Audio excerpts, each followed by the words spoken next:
Karavavahai Tejasvinavadhitanastu ma Vidvishavahai. Om Shanti Shanti Shanti.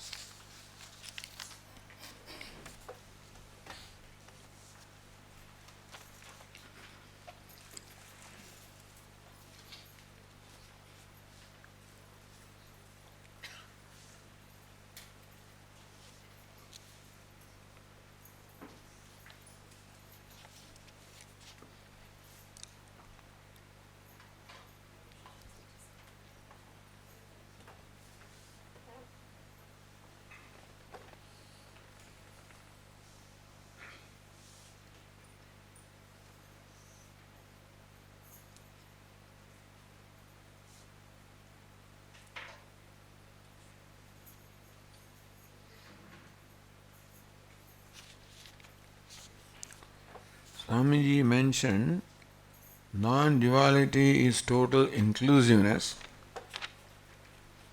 One even includes those who exclude you. This is what we said in the morning. Knowing the self as the self of all, that means I am all and therefore I include all. This is the reality. And that's the reality that we have to realize. That's the knowledge. And for gaining that knowledge, inclusiveness becomes a means. The means should be compatible to the end. If the end is that self-knowledge means you include all because you are the self of all, therefore you include all. That is the goal, that is knowledge. Therefore, the means also should be that you attempt to include in your day-to-day life. That is what we said in Karma Yoga. Lord Krishna prescribes that when you perform your duty, you include others, meaning that you perform duty to be able to helpful to others, to contribute to others. That's called including others. So thus when we develop that attitude of including others, someday that will become a reality for us. You follow? The reality is I am so large that I accommodate everything. That is my real nature. I think that I am a small, limited entity. I think that I am only confined to this body-mind complex. And that everything outside this is other than me, and therefore I exclude that. So even when that seems to be my thinking, my attempt is to change that thinking. Well, ultimately, the reality is that I am the self of all, and that means I include all. That is the reality. Therefore, the means to ultimately gain that knowledge is to try to include, deliberately. So that is what we keep saying all the time. Try to include others. Question is, how to include others who exclude you? It becomes very difficult. When you are excluded, you feel hurt.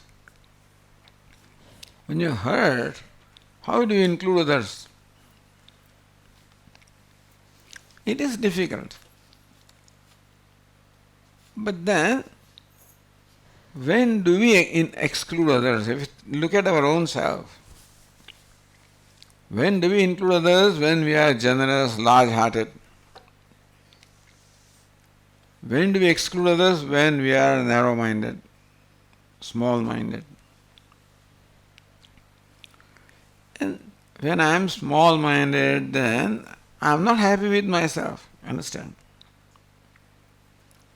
When I see myself as large-hearted, being kind, including others, that is when I feel happy with myself. Just observe.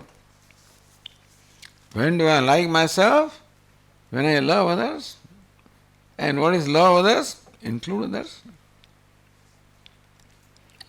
So that is a way to be happy, because that is what my essential nature is, that the self that I am is all inclusive. The self that I think I am is not all inclusive right now, because I think I am confined to this one body, mind, sense complex, and therefore I am a small entity and everything outside that is different from me.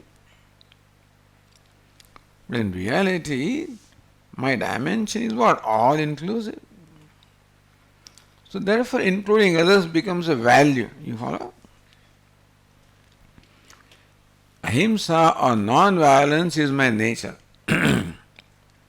Therefore, non-violence becomes a value, so that someday I see it as my nature. So including others also becomes a value. And value means that you do whether you like it or not. You see somebody not including you, excluding you, somebody dislikes you. How can you like that person, Swamiji? How can you include that person who openly excludes you, doesn't like you? So following a value is a challenge, no doubt about that. And the value can be followed if the value is valuable to me. In the book called The Value of Values, our Puja Swami says, a value is a value if its value is valuable to you. Long sentence. Meaning that inclusiveness also is a value. And when am I motivated to follow a value?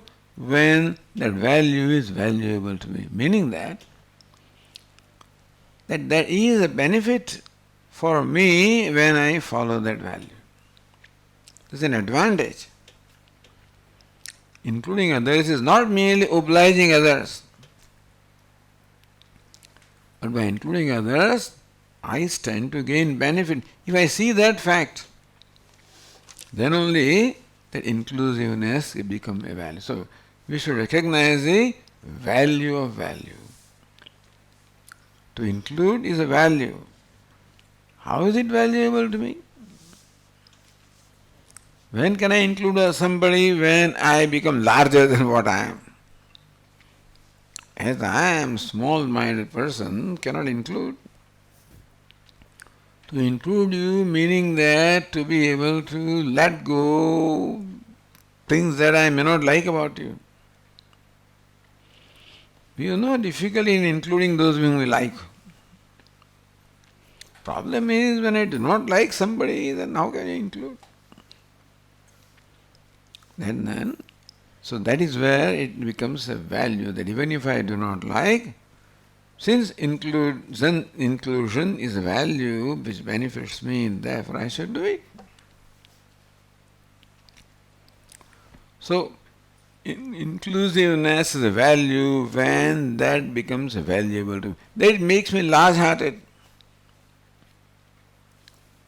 That by nature I may be a small-minded person, but this value requires me to be larger than what I am.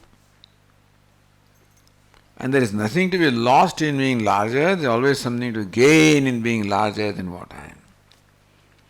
Well, that is the knowledge ultimately I want to gain, that I am so large that I include everything. That's the nature of Atma. Apnoti, Vyapnoti, the Atma, that which pervades everything is called Atma. And to gain that knowledge, therefore, that becomes a value. And therefore, how can I include someone who excludes me? Someone who excludes me does not know the value of inclusion. But since I know the value of inclusiveness, therefore, I do that. But Swami, my heart doesn't like it. How can I? So that is where you make yourself to fake it till you make it. That's the thing. You don't feel like including, but fake it. What would I do if I like that person? I would include. Do that. In course of time, it may take quite a lot of time to transform. So that brings about a transformation in oneself. And that's the whole idea, is to transform myself. Every value requires me to transform myself. And there may be resistance from within me to transform, to change, and I do it. So that is how inclusiveness is a value. Because that's the nature of Atma. Value comes from the nature of Atma. And since Atma is the self of all, includes everything, therefore inclusiveness becomes value.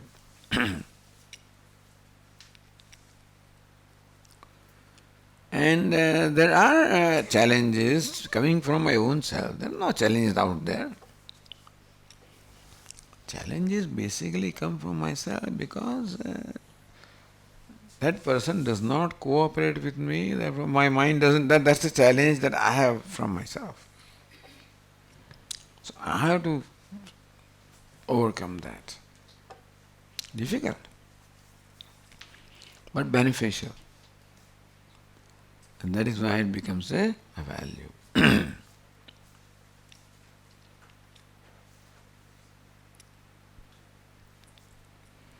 And what happens is, in certain setup like this, when there are so many people and so many things, if somebody doesn't, you can ignore that, If there are only 4 people, of that one does not, then it's difficult to ignore you. All of that depends on the setup also. If it's a large setup, somebody is like that, okay.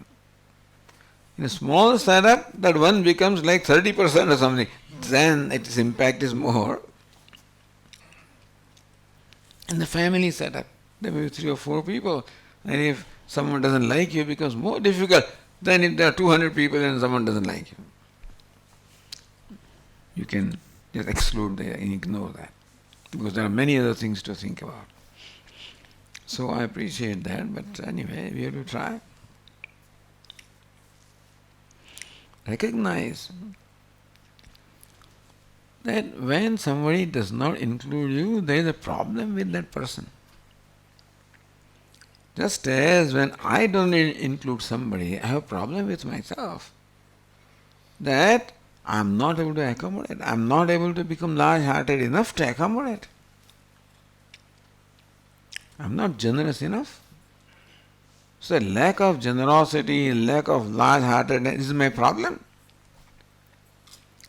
And when someone does not include me, that is their problem also. So when I see the problem behind the behavior, or Puja Swamiji writes, the value called Kshanti, Kshama, accommodation as Swamiji calls it. See the person behind the behavior.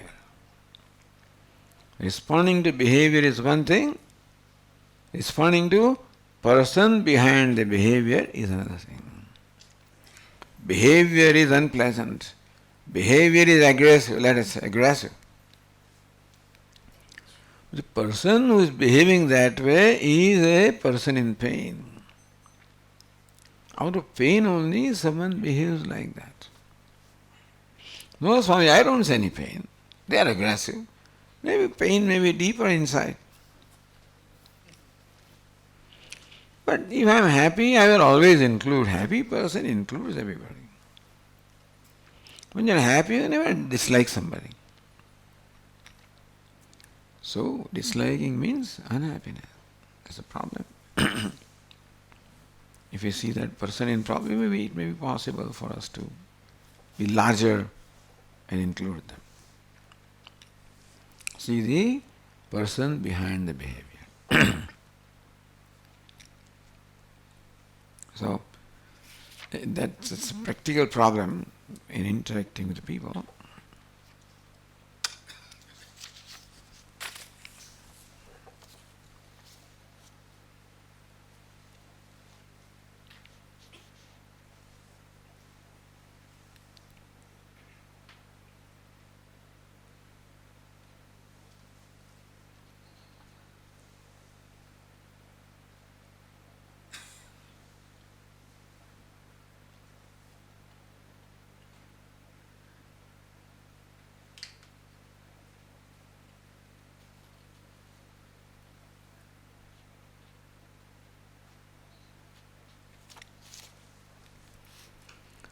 I hear, since I am studying Vedanta, that it is not necessary to experience samadhi to realize your true nature, to be Brahmanistha.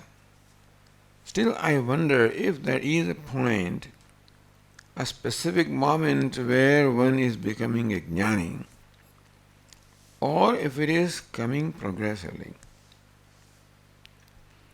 Is there a before being a Brahmanistha, an experience of a sudden understanding, and after where one is now a Brahmanistha?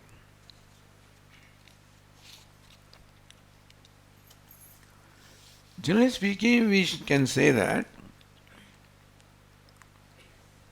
being Brahmanistha, abiding in knowledge, is a process which is the function of Antahkarana Shuddhi or purity of the mind.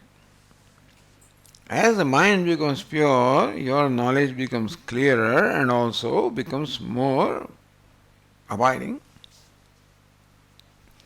In that sense, we can say that generally, abidance in knowledge is a process. Because Antahkarana Shuddhi or purification of mind is a process. That does not mean an experience does not take place, that does not mean samadhi doesn't take, that also takes place. Depends on your samskaras, etc. It is possible that you may have all of a sudden there are people who report that they have vision. From there was a complete change. It is likely that your old samskaras may fructify at a given point, just as Ramana Maharshi reported that he had an experience, at a given point in time when he was 16 years old and he felt like he was dying, etc., etc. And that.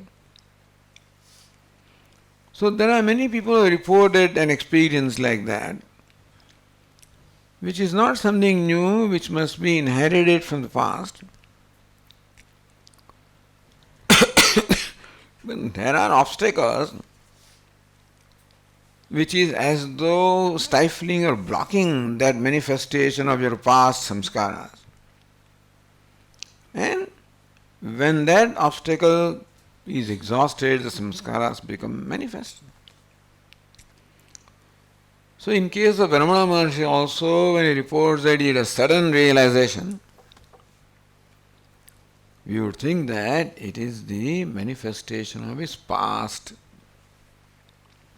knowledge or experiences. Some karma required him to take this birth, and with that karma the obstacle got exhausted.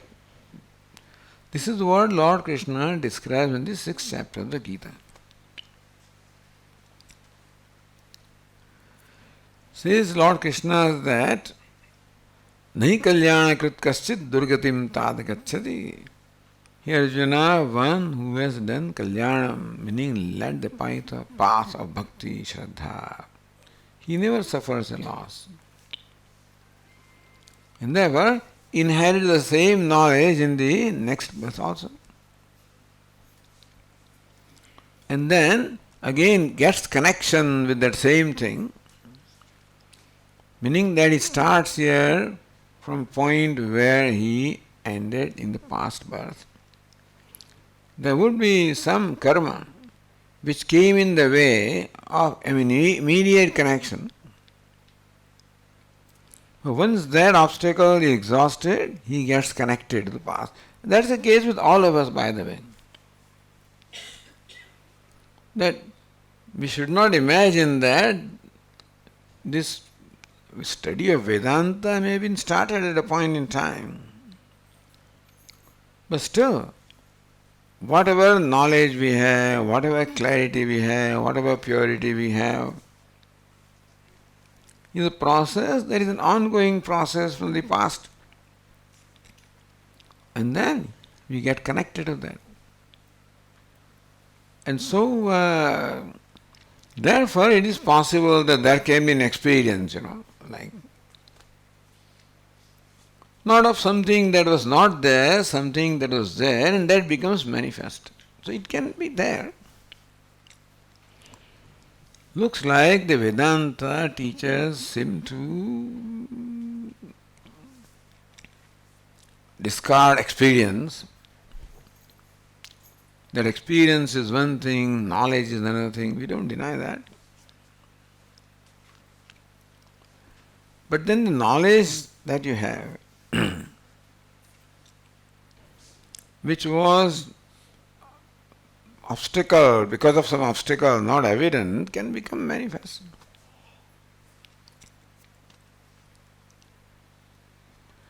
And therefore, it may look like at some point in time that happened.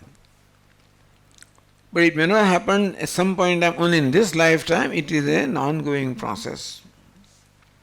At some point in time it becomes manifest. That is possible. Because knowledge doesn't take place just like that. It's not a blissing out or something. Vedantartha vicharana jayate jnanamatvam. Viveka Chodamani says that it is the vichara, the deliberation upon the statements of Vedanta which ultimately leads to knowledge. So that's Shravanam, Manam, that's the process. And therefore, taking place of knowledge also is the process. It may, you gain a clarity all of a sudden, but otherwise, it's not something that just happens without a reason. Therefore, Vedantins do not like the word experience, which maybe have no explanation or something like that. You can't deny something called experience or samadhi, but then because those things are there. People do have experiences, people do experience samadhi, and you and I also may. And therefore, all we can say is that we have to continue to strive to gain an abundance in the knowledge. Every person is a unique case. And therefore, the story may be somewhat different. A general story may be the same, but particulars could be different. And therefore, if the particular story of someone is different from ours, that doesn't mean that it is wrong or something. Nor do we have to necessarily, imitate somebody. But we need not dismiss something just because it does not conform to our model or something.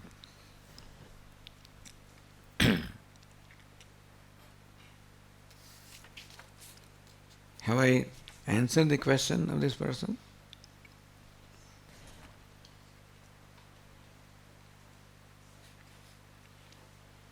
I wonder if there is a point, a specific moment where one is becoming a jnani.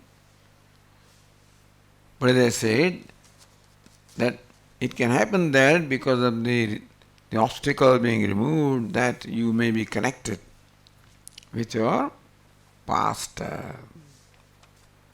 knowledge, past purity. Whatever spiritual progress you may get connected. But generally it's a process. That came also a result of process, and then it gets continued here. Because there must be a reason for everything. Something cannot just suddenly pop up without any reason. And so, this inner growth, spiritual maturity is a process of growth. And it is possible that, as Arjuna says, what happens to a seeker who passes away with journey not complete? Lord Krishna says that he continues. Prapya punyakritan lokan ushitva shaswati samaha suchinam shimatam gehe yoga brashto vijayate athva yoginam eva kole bhavati dhimatam etati durlabhataram loke janma ididrusham tatratam buddha sanyogam labhate paurvadehikam yatate cha tato bhuyah tatratam buddhi paurvadehikam buddhi sanyogam labhate. That he gets buddhi sanyoga, the connection with his buddhi or knowledge which was there in the previous birth. And therefore it may look like something happens all of a sudden, possibly, but then it is just the reward of what effort has been done in the past. Meaning that nothing comes without effort. So we should not wait for something to happen to us. It happened to this person, now it should happen to me. Whatever happens is always a result of an effort. Nothing, there is no free lunch. Nothing comes free. If it came to somebody, we don't know. We bless him. God bless him. But we should not wait for something to happen. I'm waiting, Swamiji. No.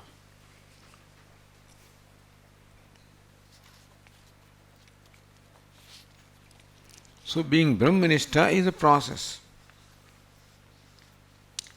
Before, he is trying to be Brahmanistha. After, he remains Brahmanistha. What is Brahmanistha? One, Nishtha means an abidance. Brahmanistha means abidance in myself, whose nature is Brahman. Abidance is possible because Brahman happens to be my nature. For example, if heat water becomes hot. Now heat is not the nature of water, therefore water struggles to give up that heat. When water gains this atmospheric temperature, cools, then it becomes settled, then it abides in that because that's its nature. So as long as one is deviated from nature, there is a struggle. Once you attain your nature, there is no struggle. That's called abidance. Because coolness is nature of water, it abides once it becomes cool. Since Brahman is our nature, therefore, we abide once we remove that obstacle. It's a matter of removing obstacles to my abidance in my nature of Brahman.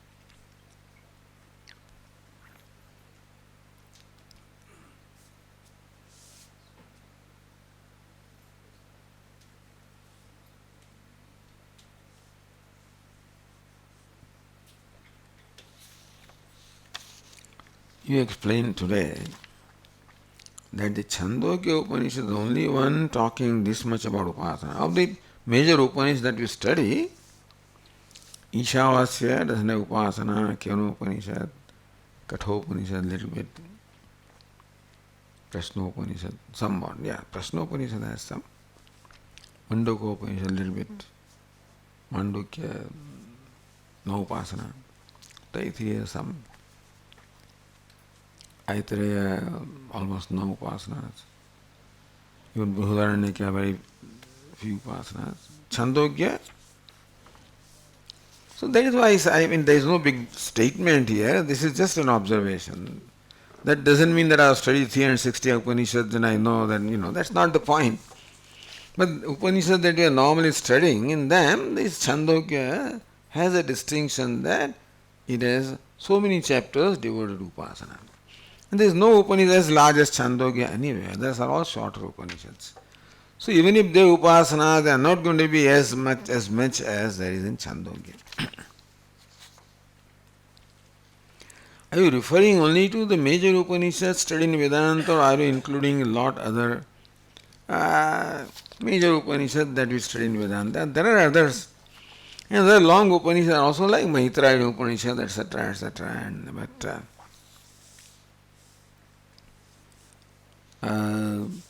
And still, no Upanishad is as large as Chandogya, and therefore no Upanishad Upasanas as many as Chandogya Upanishad has.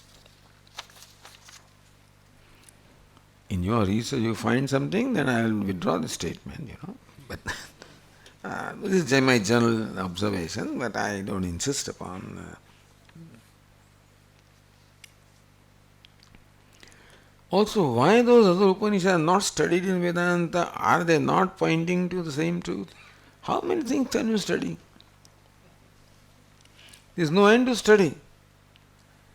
Therefore, we confine ourselves studying this major Upanishad upon which Bhashyakara has written commentaries. You can study others also. Nobody prevents you from studying them. You may benefit from them also. We don't have time because we want to study Upanishad and Bhashya and Tika and Tippani, etc. Then there are other important texts in Vedanta. That is quite more than the time that you have, but that does not mean. For example, we are studying a text called Anubhuti Prakash, written by Swami Vidyaranya. And then he also explains Upanishads one after the other. There is included other Upanishads like Kaushitaka Upanishad, Maitrayani Upanishad. So we did study them in that course. And he includes many other Upanishads which we will study, which we don't normally do. Amritabindu Upanishad, this. Not that we should not study them, not that they have nothing to offer. We have limited time. Not only that, but in what we study, it includes what others have to say, generally speaking. They may not say something new, and therefore we can be fairly certain that in studying these 10 major Upanishads with Shankara Bhashya, we would generally get essentially everything. If you have time and desire, certainly you can study the Upanishads. So not the other Upanishads not studied in Vedanta. We have limited time, therefore we confine ourselves to Upanishads upon which Shankaracharya has written Bhashya.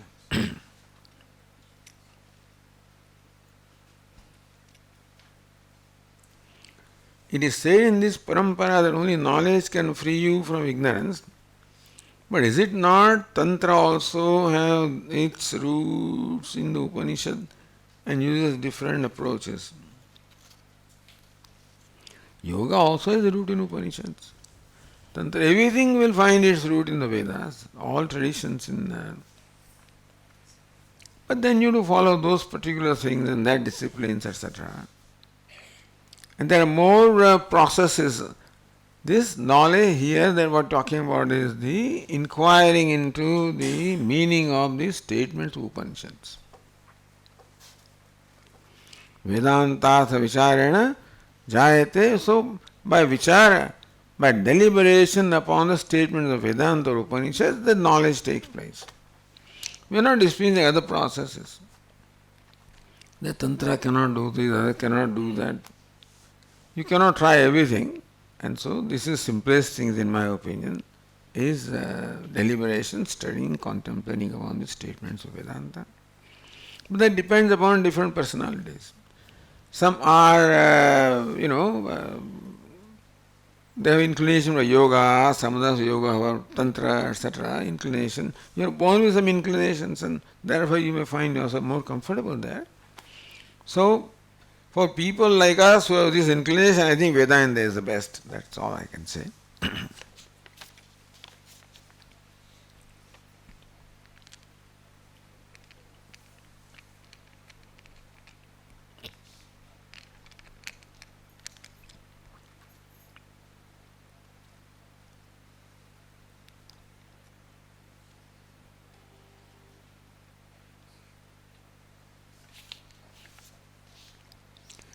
We understand that Bhagavan, Vyasa and Rishis wrote the core Vedanta books, Upanishads, Bhagavad Gita, Brahma Sutras. Now traditionally Upanishads are not written.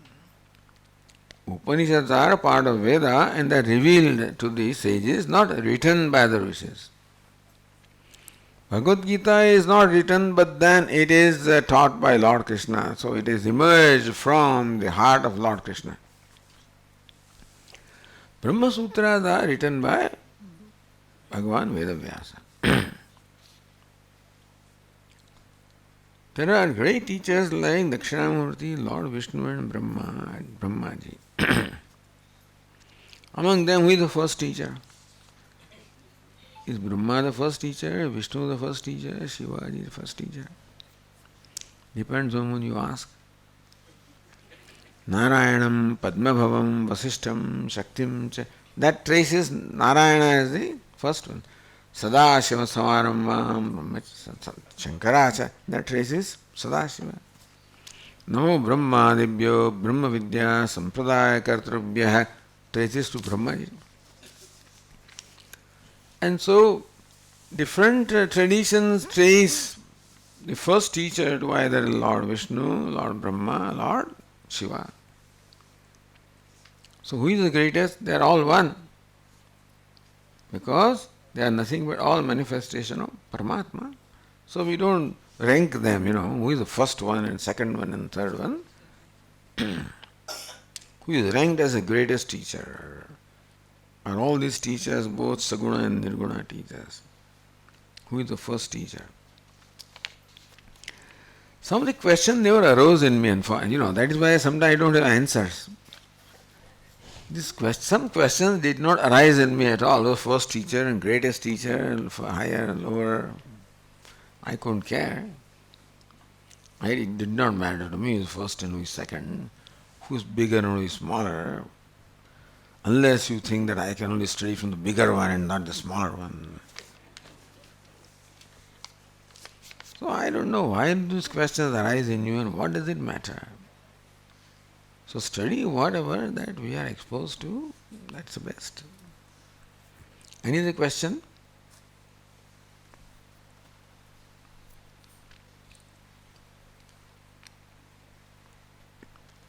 No question? Okay, then we'll conclude with one bhajan.